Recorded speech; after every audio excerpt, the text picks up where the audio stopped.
Paz do Senhor, irmãos. Tome os vossos assentos, por gentileza. Louvado, adorado, exaltado e glorificado seja o nome do Senhor para todo sempre.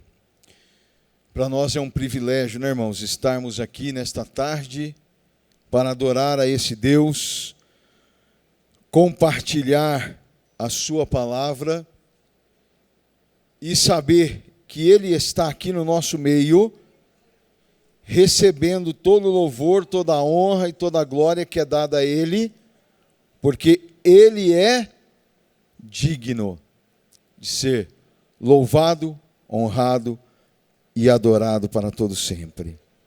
Queridos irmãos, quero te convidar para abrir a Bíblia comigo no livro dos Salmos, e eu quero ler o Salmo 1 e o verso 1.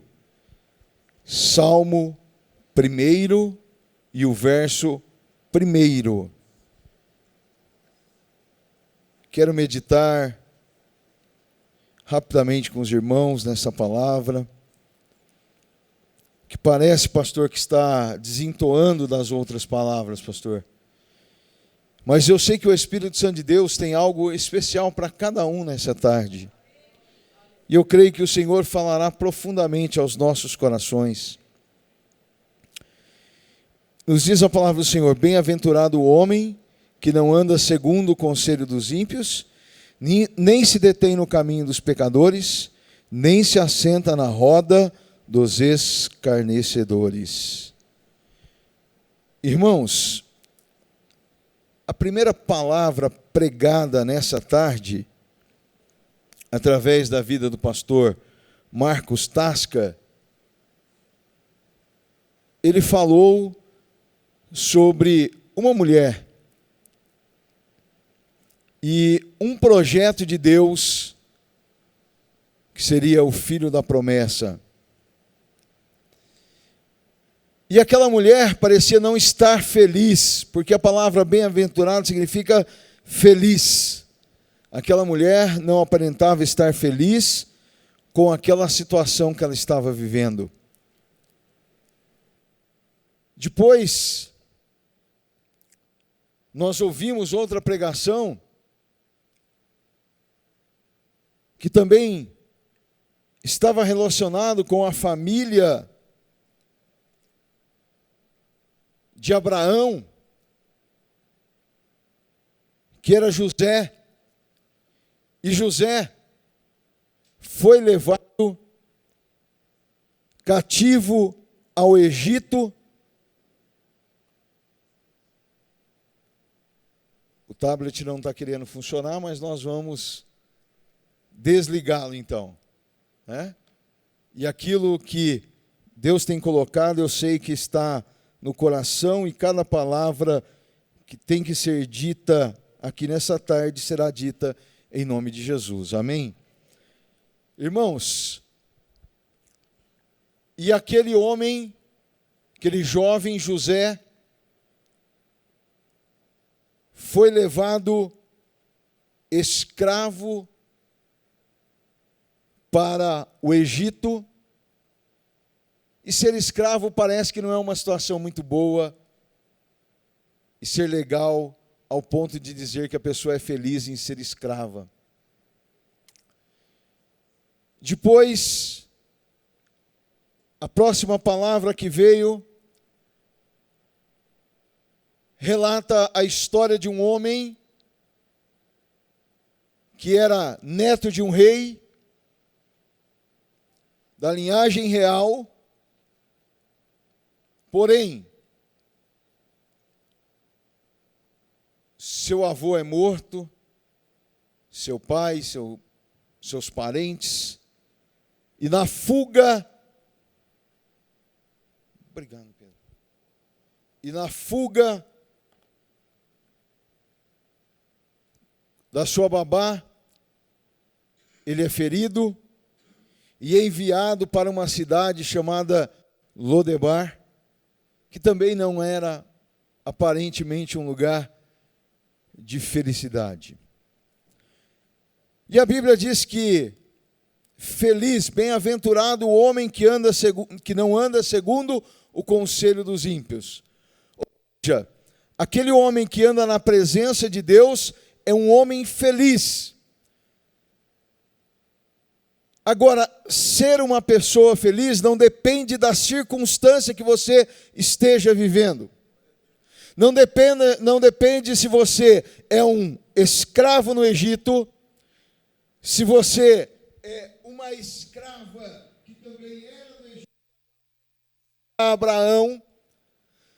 Também não depende de você ser alguém que era da linhagem real, mas agora está num lugar desprezado. Porque Jesus Cristo disse que no mundo nós teríamos aflições. Então, o que depende da nossa felicidade? Depende de nós estarmos andando segundo a vontade de Deus. A nossa felicidade vem de um ser chamado Deus, que é soberano, que conhece todas as coisas, que sabe todo o projeto. Talvez você ainda não esteja entendendo que você precisa de mudar a sua atitude, mudar a sua postura, de como você anda, de como você caminha, porque você ainda não entendeu que você está num projeto de Deus. E dentro do projeto de Deus, todos aqueles que caminham com Deus são bem-aventurados. Todos são felizes. Não importa se você é um escravo lá no Egito. Não importa se você é uma serva de Abraão. Não importa se você é um aleijado em Lodebar. Deus tem algo maravilhoso para você. O projeto de Deus é maior do que você planejou. O projeto de Deus é maior do que você sonhou. Para você chegar à bem-aventurança, ser uma pessoa feliz, você só precisa de permanecer na presença de Deus. Porque tudo que você fizer, prosperará. Tudo.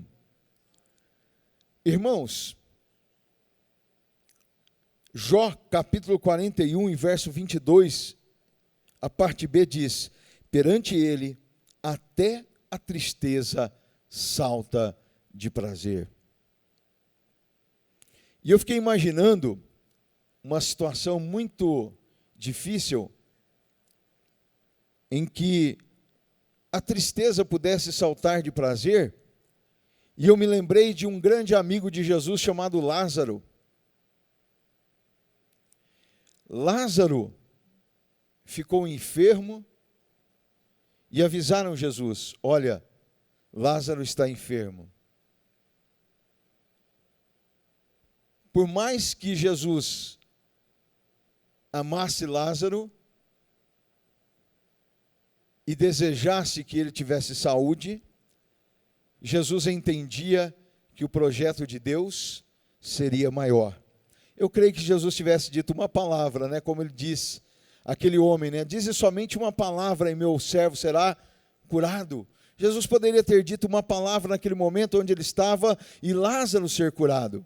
Só que o projeto de Deus seria maior do que apenas curar Lázaro.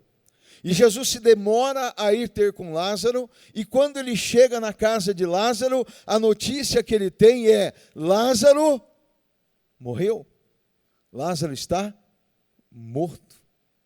E nesse momento, Jesus disse: olha, ele não está morto, ele dorme. Levaram ele até a sepultura a pedido dele. Chegando lá, mandou tirar a pedra, e quando removem a pedra, ele dá uma ordem: Lázaro, sai para fora. E Lázaro saiu para fora naquele momento. E eu comecei a entender que para a tristeza saltar de prazer, seria necessário coisas grandes, e Jesus realiza coisas grandes.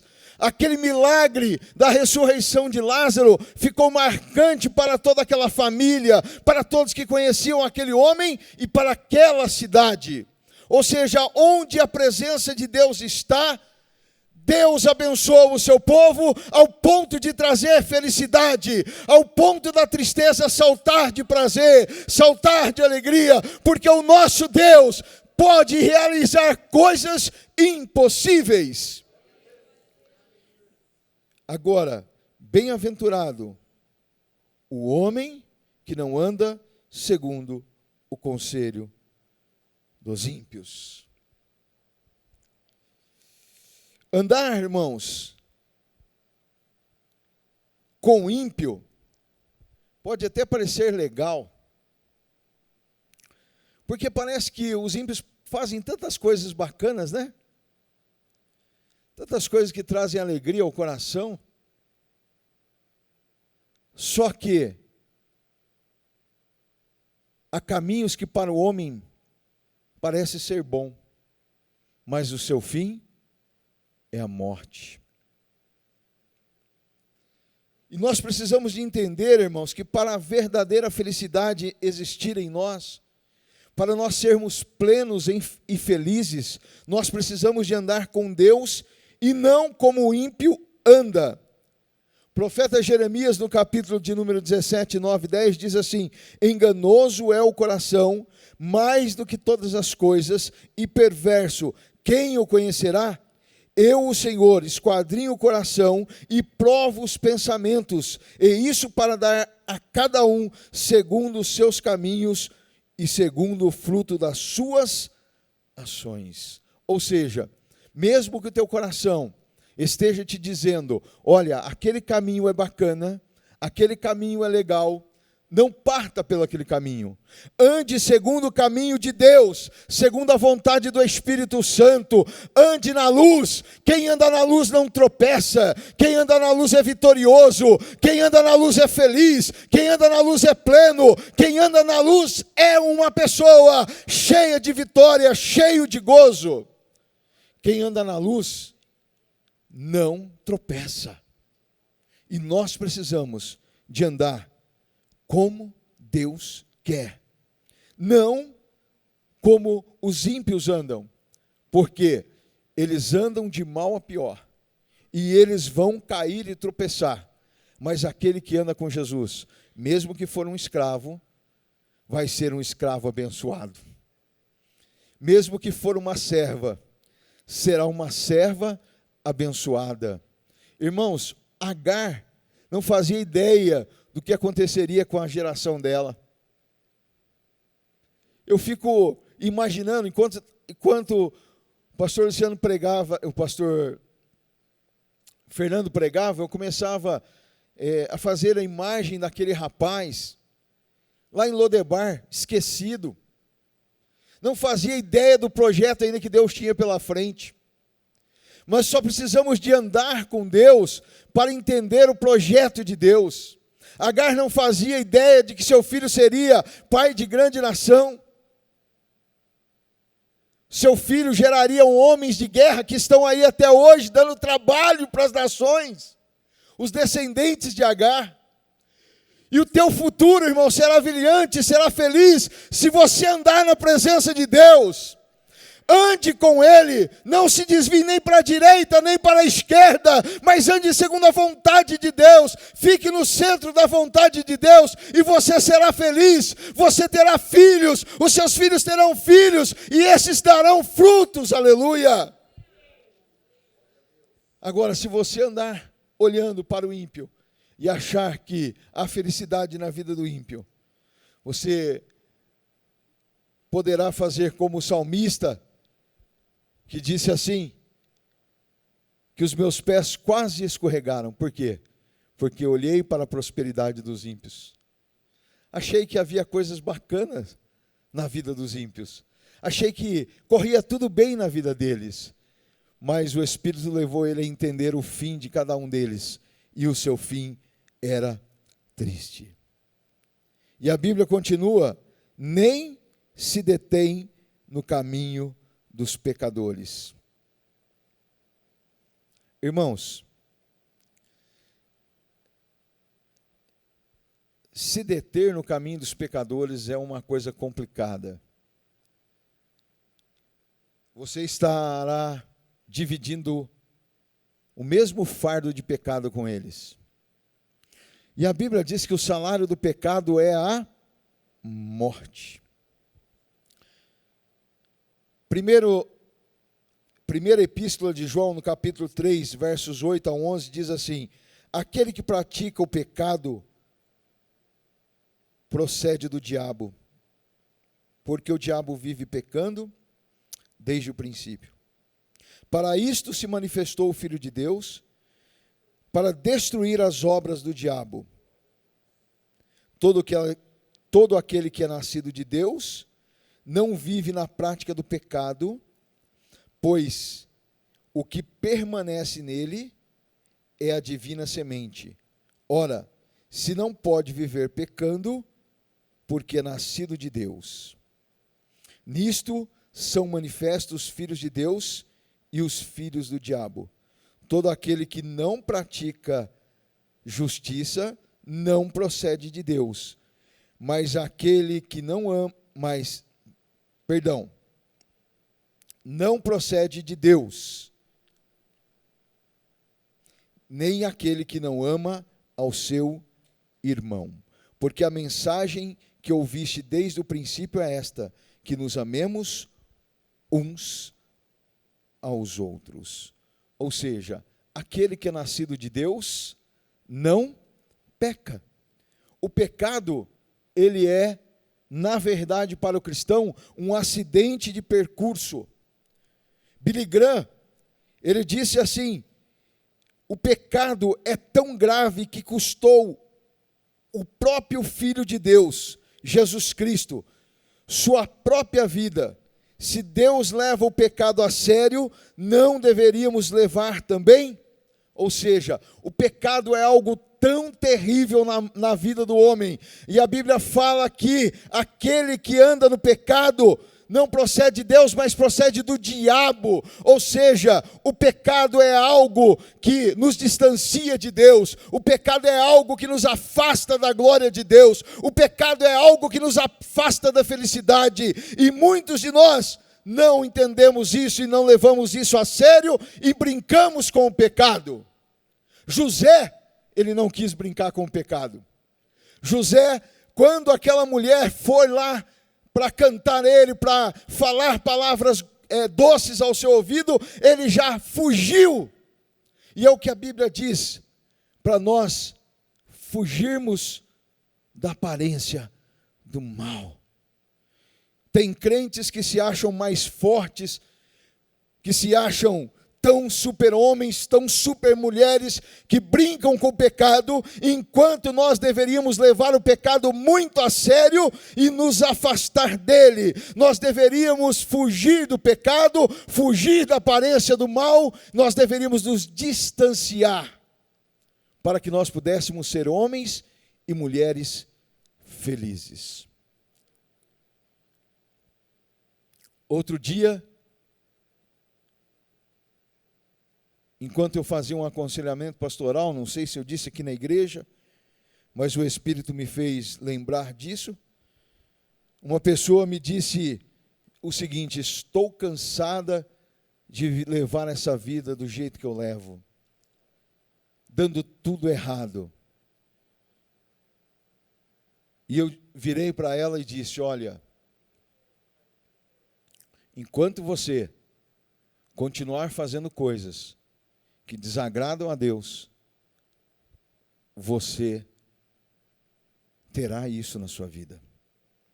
Não tem como, irmãos, você viver desobedecendo a Deus, uma vida de pecado, de mentiras, de engano, de tantas coisas, e achar que Deus está se agradando de você só porque você vem ao culto uma vez por semana, só porque você entrega o teu dízimo, só porque você entrega a tua oferta.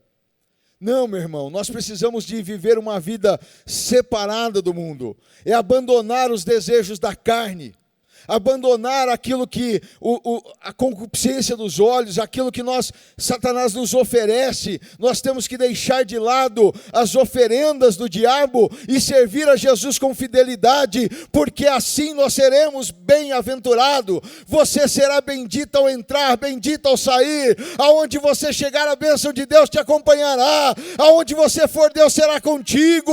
Não terá como as pessoas te impedir. Pode até te lançar no poço, pode pode até te lançarem numa prisão, mas quem te tira de lá é Deus, e quem te garante a vitória é Ele, aleluia.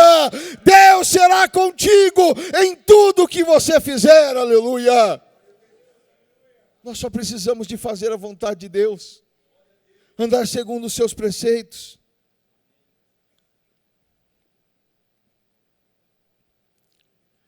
Agora tem gente, irmãos, que acham assim, agora, pastor, o senhor está dizendo que eu não posso ter amizades lá com pessoas lá fora. Não, você pode ter amizades. Mas eu quero te dizer uma coisa, você vai manter essa amizade enquanto as pessoas estiverem fazendo esses tipos de pergunta para vocês. Marcos 2,16.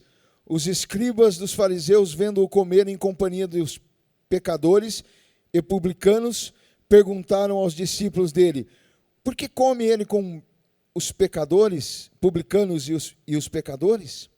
Perguntas como essa, João 6,28, e lhe perguntaram: o que precisamos fazer para realizar as obras de Deus, que Deus requer? Lucas 10, 25, 26, 27, 28, certa ocasião, um perito na lei levantou-se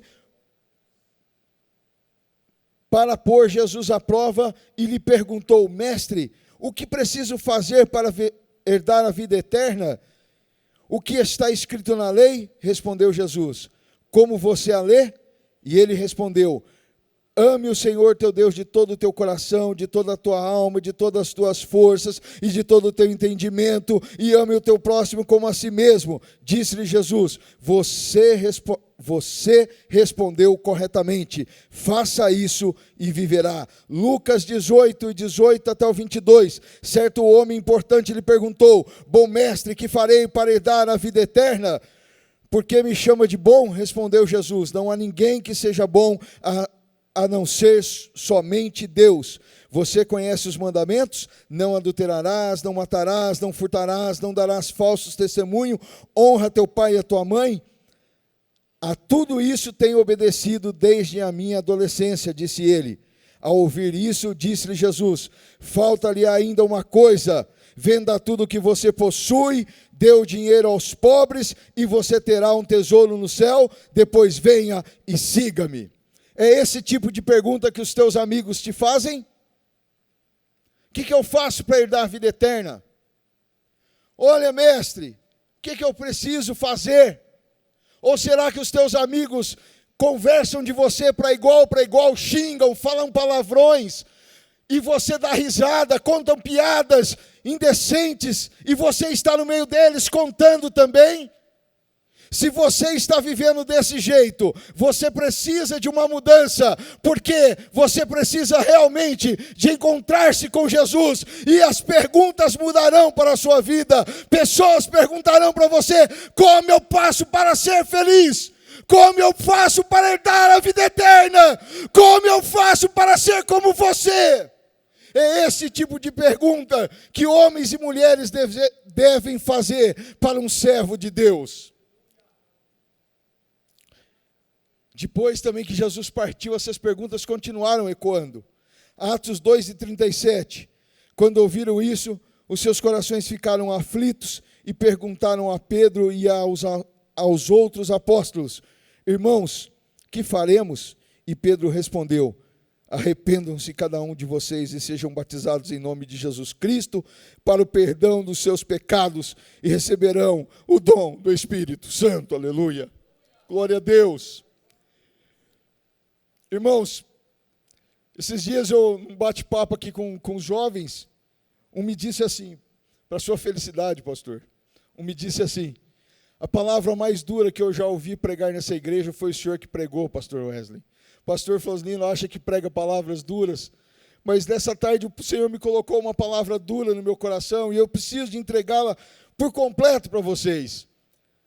Porque eu não quero ser cobrado como aquele servo que disse assim: olha, Senhor, eu guardei aquilo que o Senhor me deu, porque eu sabia que o Senhor era duro, que o Senhor colhia onde o Senhor não plantou, que o Senhor pegava o dinheiro onde o Senhor não deixou o dinheiro.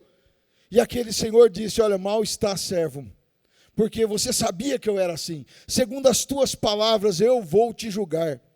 E eu não quero ser julgado dessa maneira, eu quero ser cobrado conforme o Senhor tem me dado ao meu coração. E eu quero ser cobrado porque eu sei que a palavra de Deus, ela vai para lá e para cá, ela corta dos dois lados, ela vem na minha alma primeiro e me corta, e depois eu transmito para a igreja. E eu quero dizer para vocês, olha só, os apóstolos estavam ali reunidos e foram cheios do Espírito Santo, e quando eles estavam ali, cheios do Espírito Santo, as pessoas se maravilharam com aquilo e foram perguntar, olha, o que, irmãos, nós faremos? E Pedro respondeu, arrependei-vos. Eu quero, irmãos, que pessoas te procurem para o arrependimento, que pessoas te procurem lá no seu trabalho, e que você seja canal de bênção para orar por eles, que eles sejam libertos, que eles sejam curados, que eles sejam transformados, aleluia.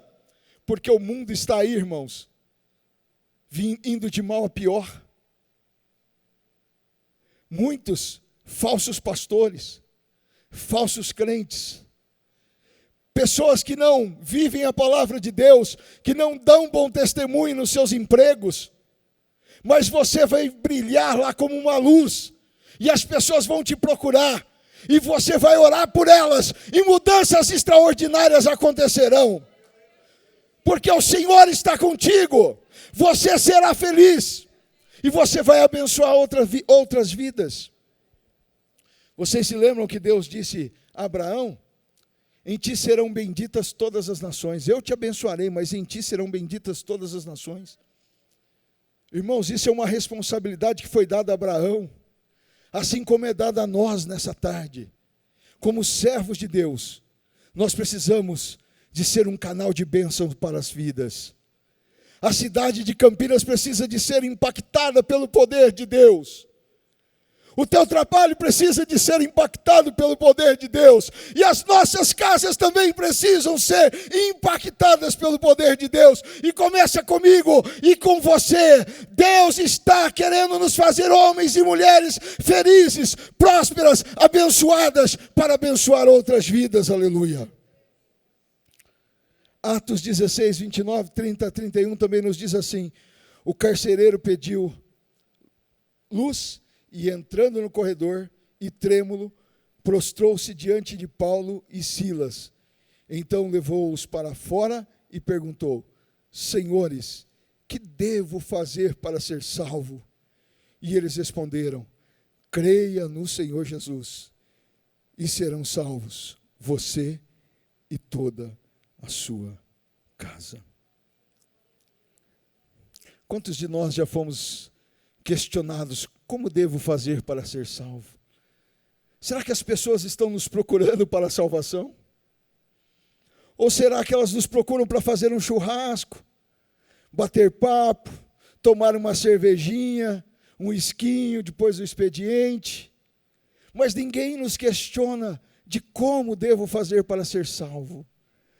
Será que nós somos pessoas felizes ou somos amargurados? Andamos pela rua à procura de algo que nos satisfaça também, assim como eles. Mas encontre Jesus Cristo. Você que não conhece Jesus, hoje é uma tarde de salvação. Receba Jesus Cristo como teu Salvador. Crê tu no Senhor Jesus Cristo e será salvo tu e a tua casa. Que o mundo nos procure, que nos indaga, que nos questione a respeito da salvação, que nos questione de como podem ser pessoas felizes. Quantas pessoas dariam tudo que têm para ter uma boa noite de sono? Quantas pessoas venderiam tudo para comprar a felicidade? E muitos fazem isso, procuram a felicidade em todos os lugares, mas a felicidade só vem de um, que se chama Jesus Cristo. E todos aqueles que andam com Ele são felizes. E você é portador dessa felicidade, desta bênção. Continue andando com Jesus. Você que talvez tenha vivido na igreja, mas não tenha tomado uma decisão ainda sincera de andar com Deus, a partir de hoje ande com Deus. Deseje que as pessoas te procurem. Que você seja um ponto de encontro para eles encontrarem a felicidade. Quando você anda nas multinacionais, tem um lugar chamado ponto de encontro, não tem? Não tem isso? Para que, se houver algum acidente, algum incêndio, alguma coisa, as pessoas se direcionem àquele local. Que eu e você possamos ser esse local, esse ponto de encontro. Que as pessoas nos procurem, para que nós possamos entregar uma palavra de vida eterna. Que elas se tornem felizes pelo nosso exemplo, por aquilo que nós levamos, as marcas de Cristo, por aquilo que nós temos, que é Jesus. E Ele sim pode dar a verdadeira felicidade ao homem. Que Deus os abençoe em Cristo Jesus. Amém, Senhor.